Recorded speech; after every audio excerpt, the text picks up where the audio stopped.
T-minus 10, 9, 8, 7, 6.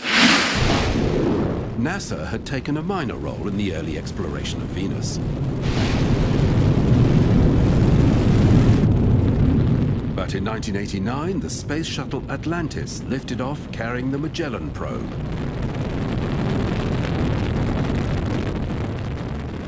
Magellan was bound for Venus. Like the Vanera craft before it, Magellan would use radar to map the surface of the planet. It was the first interplanetary spacecraft launched from the space shuttle. Following a cruise of 15 months, Magellan arrived at Venus and entered an elliptical orbit. To keep costs down, the probe had been built from an agglomeration of spare parts left over from previous NASA missions. After some software problems, it began mapping. The images it relayed remain the highest resolution pictures we have of the surface of Venus. Pictures of low volcanic blisters emerged, and lava channels were evidence of an extremely active surface. The thick atmosphere has prevented all but the largest meteors reaching Venusian ground, and few impact craters were visible.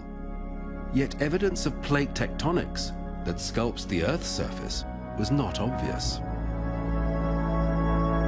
After mapping Venus, Magellan changed its orbit and plotted the planet's gravitational anomalies. On Venus, localized changes in gravity correspond to surface features. On Earth, this is not the case. A new naked picture of Venus emerged.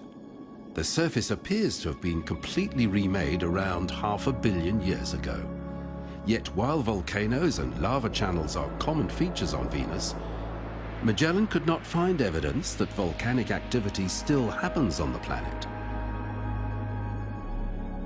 In 2006, the European Space Agency's Venus Express went into orbit around Venus. Its focus was the long-term analysis of the planet's atmosphere. During its 8-year mission, it registered a sharp rise in the atmosphere's sulfur dioxide. This could be due to changes in wind patterns, but it could also be a sign of volcanic activity.